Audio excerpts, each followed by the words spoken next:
On this episode of 10 Minutes with Tangelo, we're going to talk about common shoulder impingement.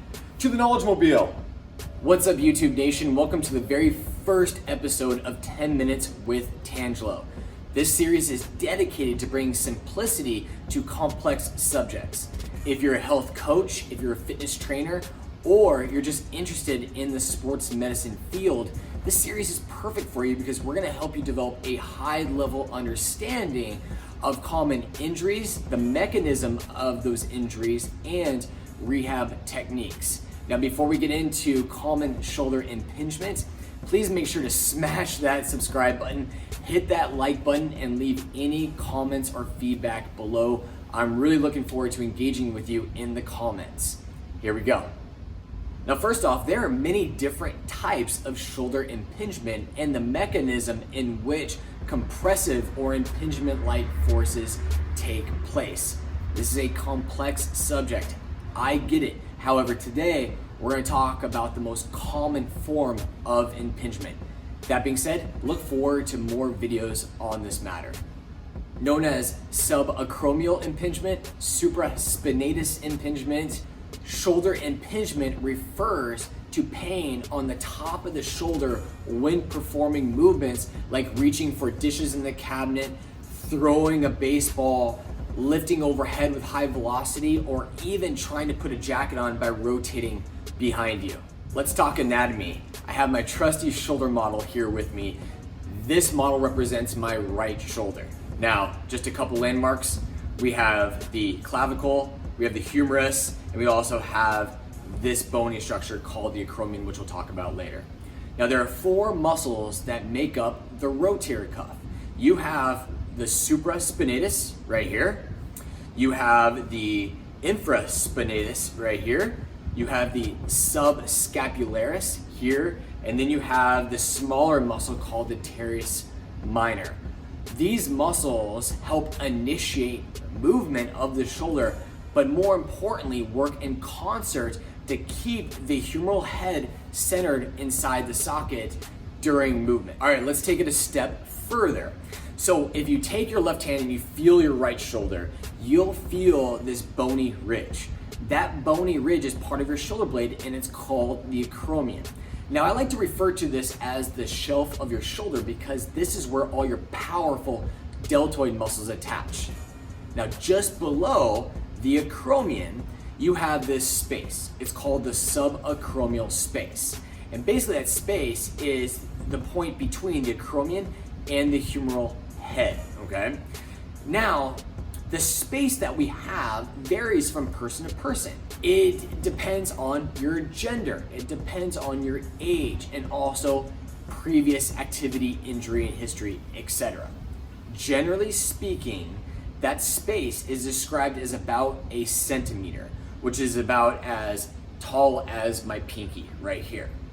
Now, that space is filled with the supraspinatus tendon and also what's called your subacromial bursa.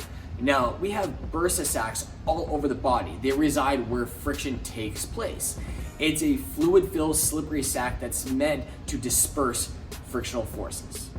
Now, when we reach our arm overhead, based off of the structures of the shoulder, the humeral head, called the ball, is supposed to roll, slide, and glide within the socket of the shoulder called the glenoid fossa. Now, when we initiate movement, like starting to reach our arm overhead, the humeral head, the ball, is supposed to stay centered within the socket called the glenoid fossa. Now, we're very much reliant on other structures. Of course, the rotator cuff needs to do its job, the capsule and the labrum need to do its job as well. So as we move here, the ball is supposed to roll, slide, and glide, okay? Now, when we think of the shoulder joint, we liken it to the hip joint. So we think of a true ball and socket joint. But think about it this way. In order for the shoulder to be the most mobile joint in the body, we need to make some sacrifices, and how the body sacrifices is not to have a true ball and socket here, where it's secured by its position within the socket. The glenoid is actually pretty flat. It has only a small indentation in it. And then we also have this flexible rim around it called the labrum.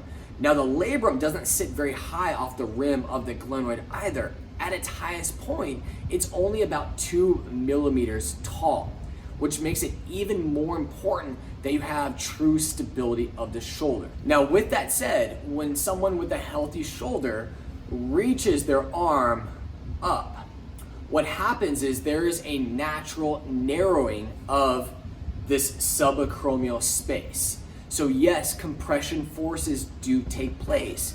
However, someone with a healthy shoulder has the capacity to withstand those forces and that pressure and compression over and over again without pain. Furthermore, there's some other factors that you need to consider. Based off of your genetic makeup, you could very well have a hooked acromion compared to a flat one. Okay, so if you have a hooked acromion, that just opens the door for more friction and irritation over time. Just think about like a rope moving quickly over a firm surface, really heating up that area. You could have bone spurs developing over time. You could have what's called a superior migration, meaning that the humeral head is kind of migrating north.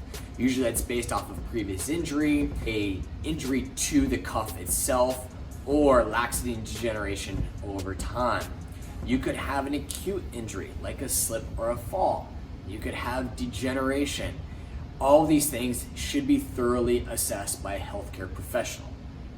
Second to that, you need to think about other contributors like sleep, stress, and poor nutrition.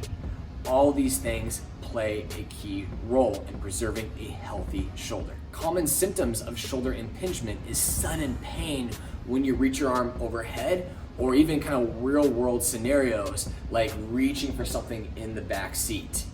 Other symptoms can include weakness of the shoulder, a dull, constant ache, or even pain that gets worse overnight. The best thing to do is get a thorough examination from a healthcare provider. Sure, you can try to build or piece together a home rehab program, but you're opening the door to wasting time, energy, and delaying your recovery. Take out the guesswork and get the clarity you need. Trust in your healthcare provider that will give you the clarity and direction that you deserve. That said, there are some exercises that we generally recommend. You can find that video coming soon called Top 3 Exercises for Shoulder Pain. Thank you so much for watching this video. Did you learn something? Did you like it? Did you love it? Did you loathe it? Let us know in the comments below. Also, what topics should we talk about next? Give us ideas. We want to respond to those. Until the next video, stay awesome and go Tangelo.